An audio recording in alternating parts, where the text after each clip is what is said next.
Good afternoon. On the behalf of 4,800 members of the International Brotherhood of Electrical Workers, Local Union 357 is an honor to host the House of Labor. My name is Lamar Jones. I'm a 30-year member of the IBEW, the Assistant Business Manager of this fine local. The majority of the Local 357 works in the construction industry for commercial and industrial contractors. We are integral to the operations of the City of Las Vegas and Southern Nevada. Right now, we have 600 members working on the Fountain Blue, a massive casino with almost 4,000 hotel rooms. We also have the MSG Sphere, with the world's largest dome, which will seat more than 18,000 for what we call a fully immersive performance and experience. We also are getting ready for the Formula One race in November, which will take place on the iconic Las Vegas Strip. This project generates hundreds of thousands of hours for the IBEW members. But drive out past the lights, into the desert, and another story about the future of renewable power. Industrial solar generations and battery backup that harness and deploy power. Even in the dark, Local Union 357 has over 400 members working on the Gemini Solar Project. Gemini will be the largest solar facility in the world and one of the biggest renewable energy projects of its kind globally. It also includes battery storage to ensure the power constantly is available. Nevada will lead the country last year in the solar jobs. Thanks to the dedications of brothers and sisters of this local union, the IBEW introduced solar into our training more than 20 years ago. In the past 10 years alone, we have installed 2 gigawatts of solar power. This is enough to power up 1.75 million houses a year. It's not good luck or abundant sunshine. This is putting IBEW members to work these days. It is the game-changing investment of the Biden administration. Like the Inflation Reduction Act, the biggest climate energy law that has passed in U.S. history. The Inflation Reduction Act ensures long labor standards on the projects as it funds. Its prevailing wage and apprenticeship requirements and tax credits. It also puts laws, stiff penalties for violators that cheat their workforce. We have been training and certifying members on battery storage and photovoltaic technologies because it's clear that IRA projects should be installed by our union labor force. Making sure that Local Union 357 members are safe, skilled, and trained is one of my most important jobs. Thanks to this building boom, a high labor standards, and these laws, the future is looking bright for the IBEW Local Union 357. The fall our new investments class will be including as 200 new apprentices, nearly quadrupling the 2022 freshman year. IBEW is always reaching out to extend our families sustaining union membership advantages, like fair wages, job safety, health and security, retirement benefits. They are the gold standards in the industry. Our apprenticeship will be accepting applications for August 21st through September 1st. The anticipation even more major needed to help to build these projects. These union opportunities allow not just the individuals, but families, communities, and generations to prosper and rebuild the middle class. From the bottom up to the middle out, as President Biden says. I'm certain our special guest will have more to say about that. She has spent her career focused on unemployment and dignity of the workers. I am honored today to introduce the U.S. Secretary Janet Yellen. Dr. Yellen is the first person in American history to have held White House Council of Economics Advisors, the Federal Reserve, and the Treasury Department. When she was nominated by President Biden in 2020, he said Secretary Yellen understands what it means for people to their communities when they have good and decent jobs. Ladies and gentlemen, brothers and sisters, I am thrilled to welcome to the House of Labor, Treasury Secretary of the United States, Dr. Janet Yellen.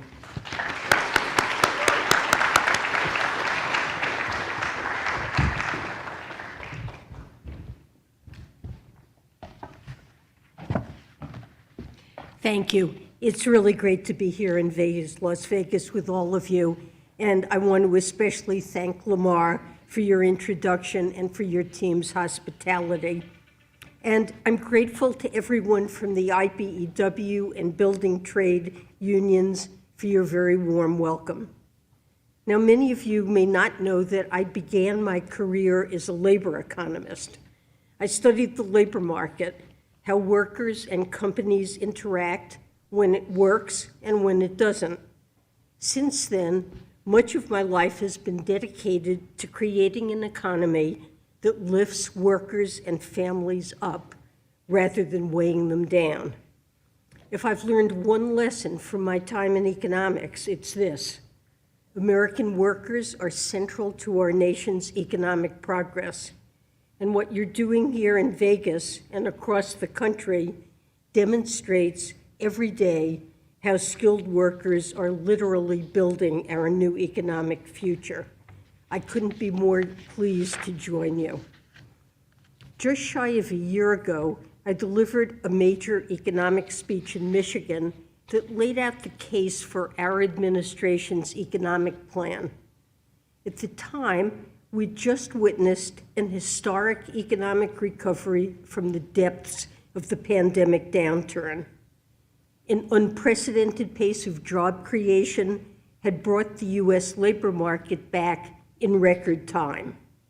Yet we were still in the early stages of executing President Biden's long-term economic agenda. We had just completed the enactment of our trifecta of historic investments: the Bipartisan Infrastructure Law, the CHIPS and Science Act, and the Inflation Reduction Act.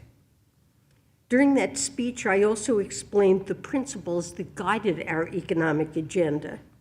I outlined a framework called modern supply-side economics, an economic philosophy that animates much of Bidenomics. It focuses on how government can help spur long-term growth through investments on the supply side, such as in our workforce and its productivity.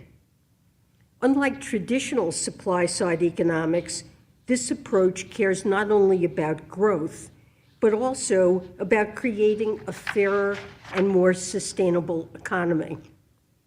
President Biden has advanced a significant core of the modern supply-side agenda through the passage of these 3 generational laws. Today, I want to discuss what we've accomplished since last summer. I'll first speak about the state of our economy. Then I'll turn to the clean energy provisions of the Inflation Reduction Act. It's an historic law that Treasury plays the chief role in implementing. And this week, we mark 1 year since the president signed the IRA into law. I want to speak about the progress we've made, not only in driving the climate benefits of the law during a summer when Americans are feeling the harsh realities of climate change. I'd also like to discuss the economic benefits that we're already beginning to see across the country for American workers and families. Powered by the IRA, the president's agenda has helped drive a massive boom that is touching every corner of the country. Since January 2021, companies have committed over $500 billion in manufacturing and clean energy investments. The explosion in U.S. factory construction is a uniquely American story. It's one we do not see replicated in other peer countries. But let me start by speaking about the state of the economy. Over the past year, our task has been to transition the economy from rapid recovery to stable growth. Our path so far shows we're on the right track, even as we remain vigilant about potential challenges and uncertainties. Take our labor market. Americans are back to work. Our historically rapid jobs recovery has been a source of strength as we made our way back from the pandemic recession. This recovery was driven in large part by the decisive economic measures that President Biden took to provide assistance to households, businesses, and state and local governments. Since President Biden entered office, over 13 million jobs have been created.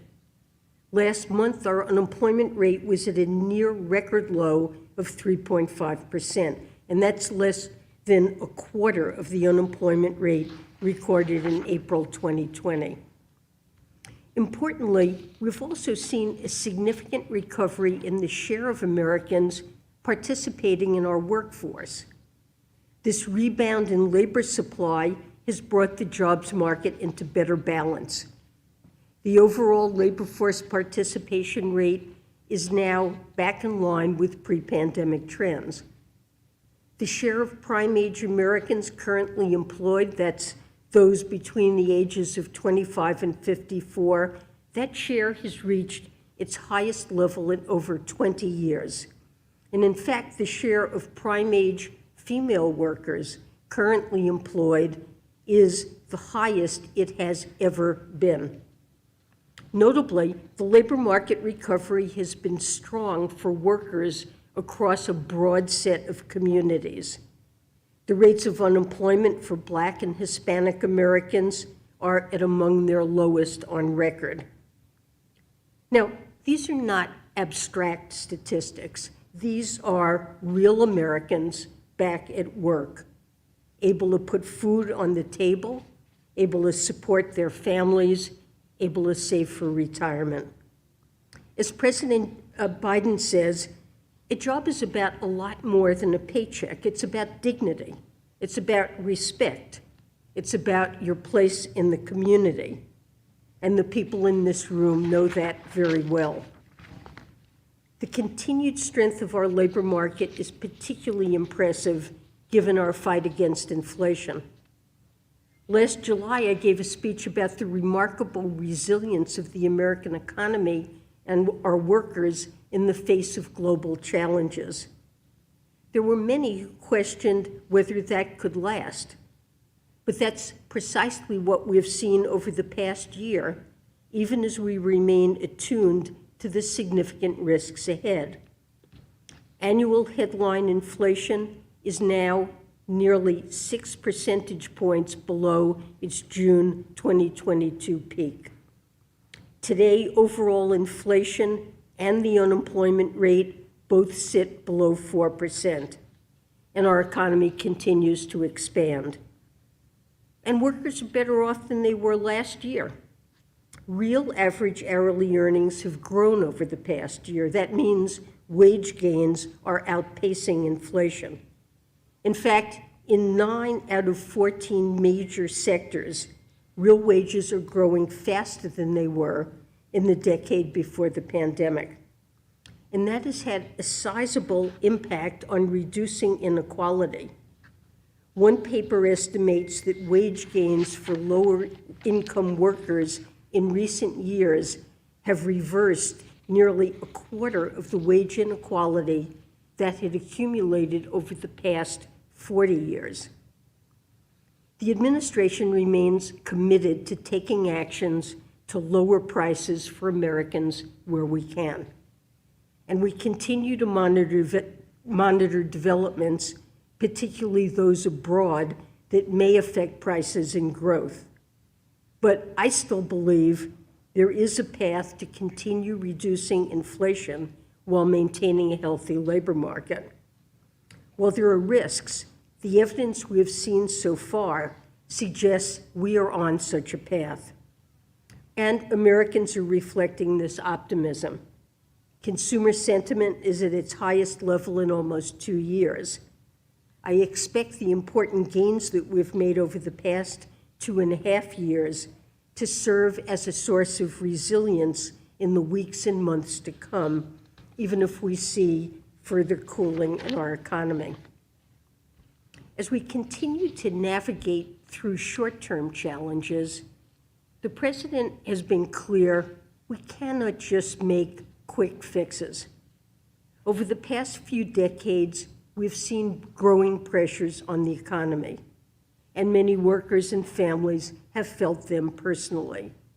They include slowing productivity growth, rising economic inequality, concerns about our energy and national security, and a worsening climate crisis that, if unmitigated, presents an existential threat to us all.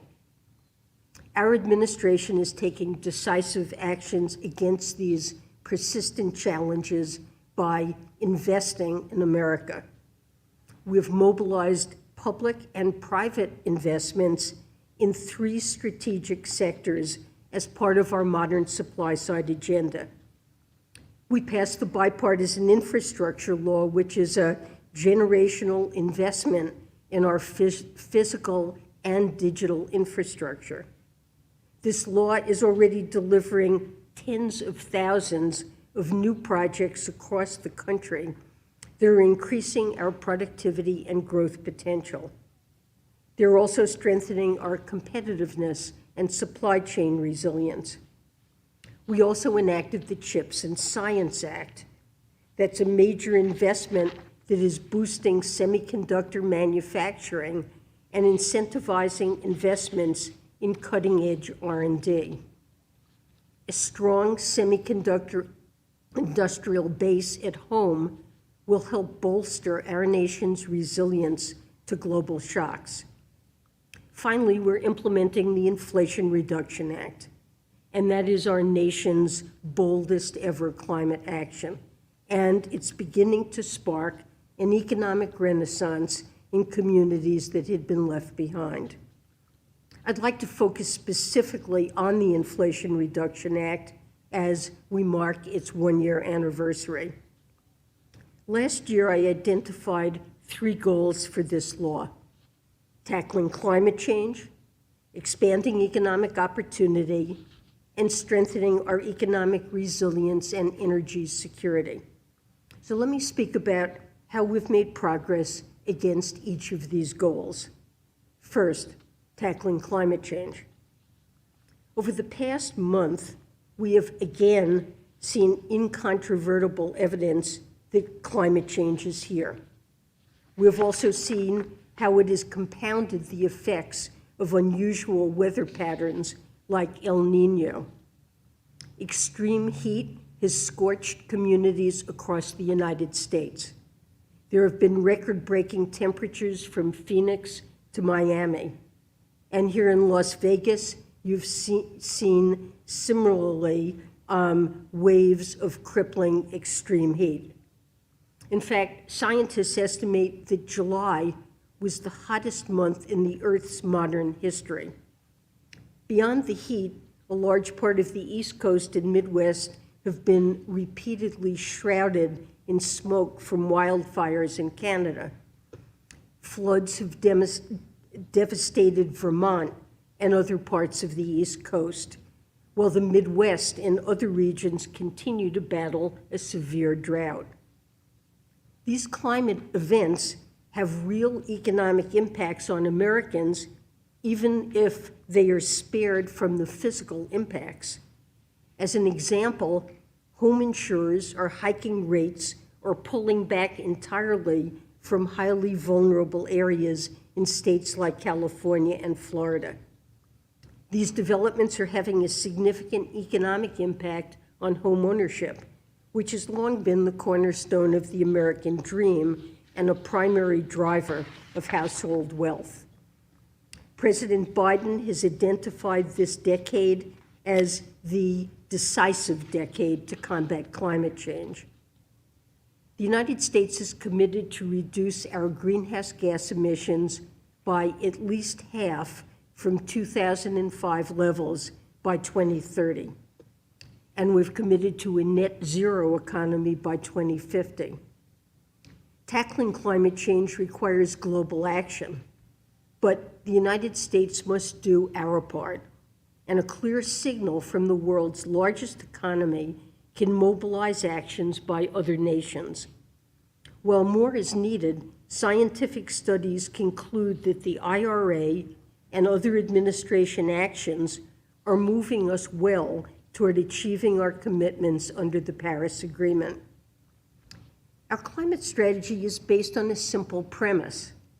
Targeted public investments can help mobilize private capital toward compelling public policy objectives.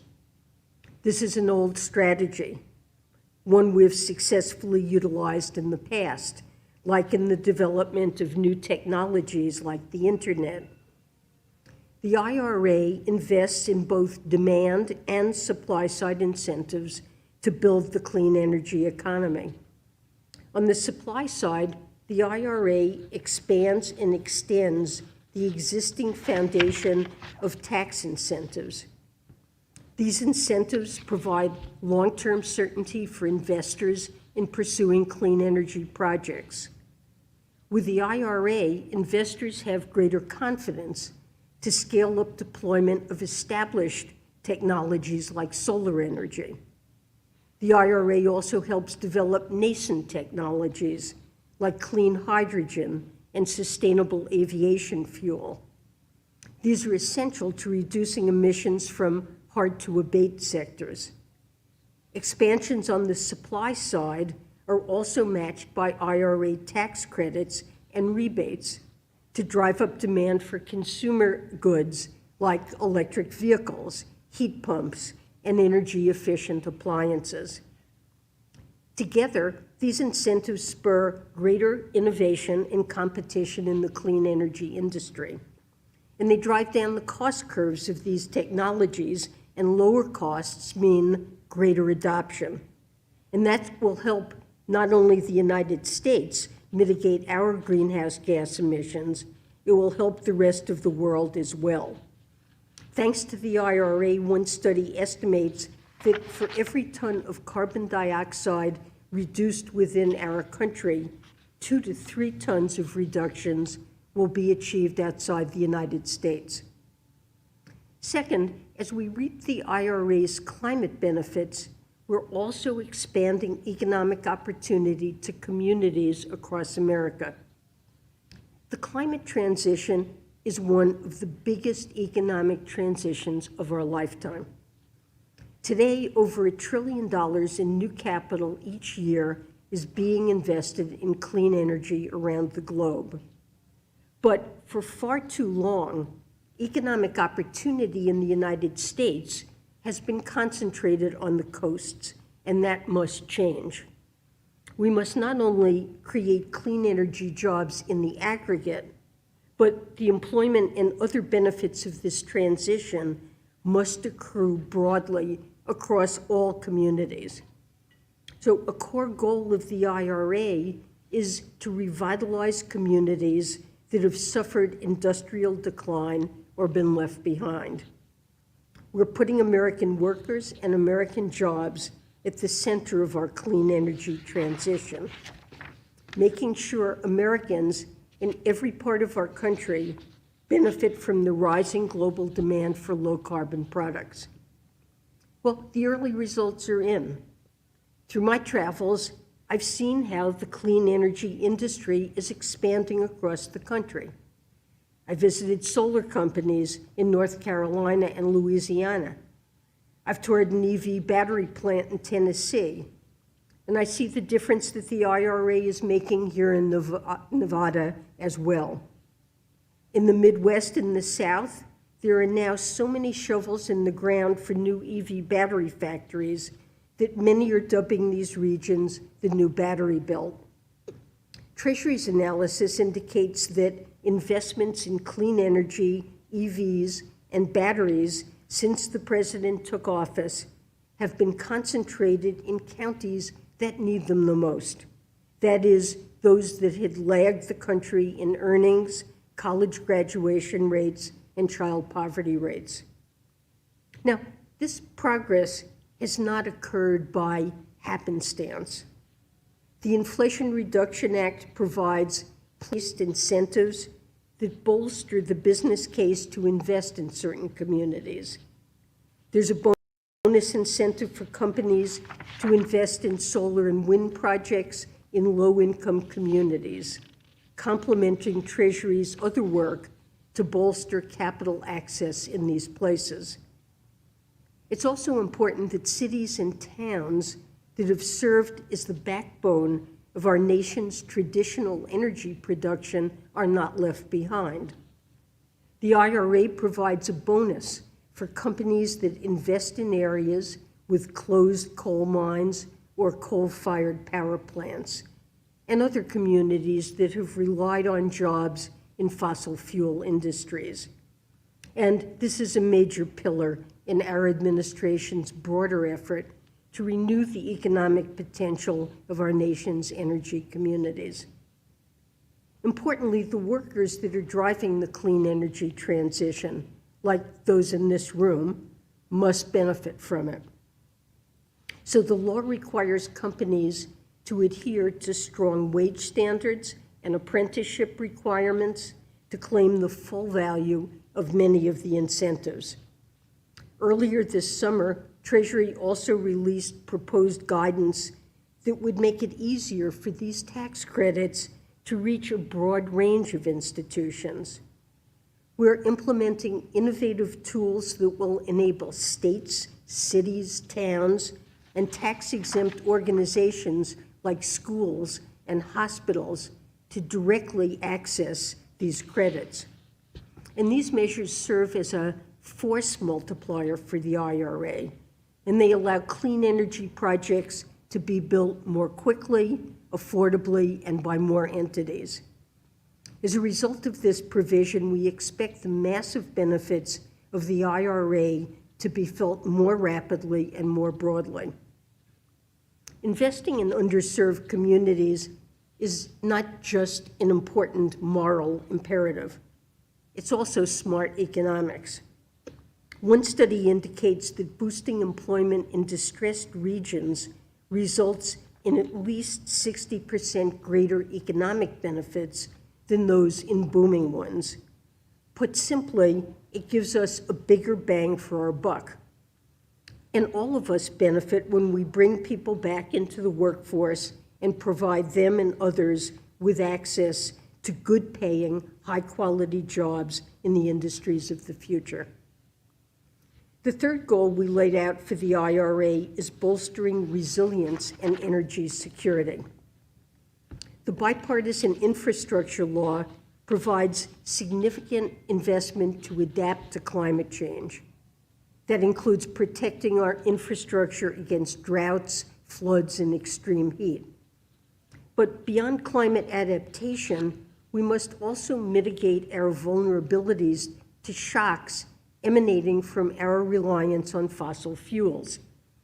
Over the past couple of years, we've seen how huge swings in the price of oil can put tremendous pressure on the pocketbooks of American families. We've also witnessed Russia weaponize its energy exports against our European allies and partners. Well, energy is the lifeblood of our economy. A clean energy transition will enable us to depend more on the wind and the sun and less on fossil fuels and the whims of those who control those resources. And that will make a difference to ordinary Americans who will have greater stability and predictability in their energy costs. This means greater certainty in their budgets and less time looking at the price boards outside of gas stations.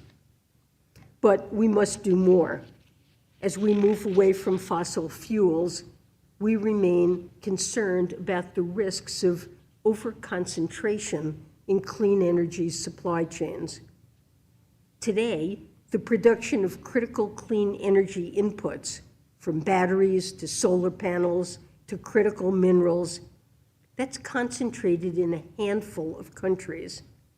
It's important that we build resilient and diversified critical global supply chains that can reduce choke points, mitigate disruptions, and protect our economic security. And that starts by investing here at home. The IRA is helping reshore some of the production that's critical to our clean energy economy. Looking beyond our shores, we're also working hard to accelerate the clean energy transition in other countries.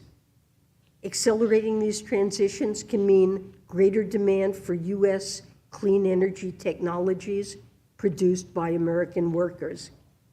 It can also bolster global clean energy supply chains. As we look forward to the fall and beyond, it's remarkable to consider how far we've come.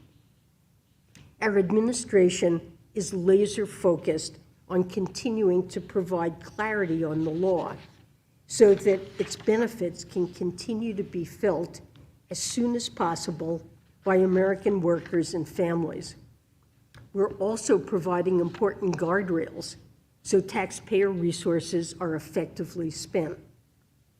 The IRS plays a major role in administering the IRA's clean energy incentives, and we believe that the IRS Modernization Initiative is essential to the law's successful implementation.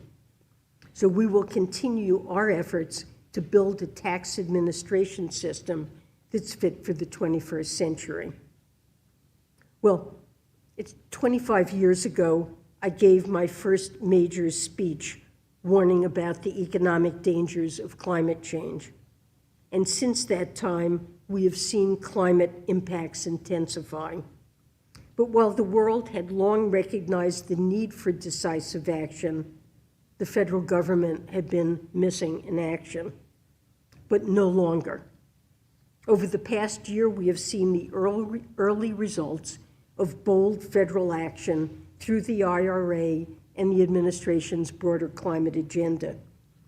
Importantly, we've seen how climate action advances our nation's economic priorities.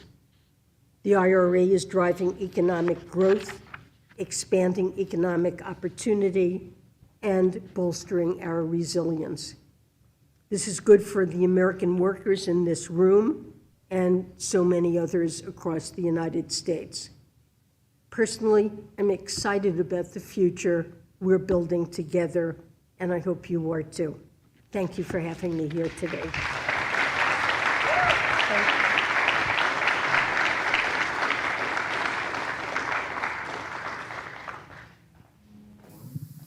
Thank you for joining us today. That concludes the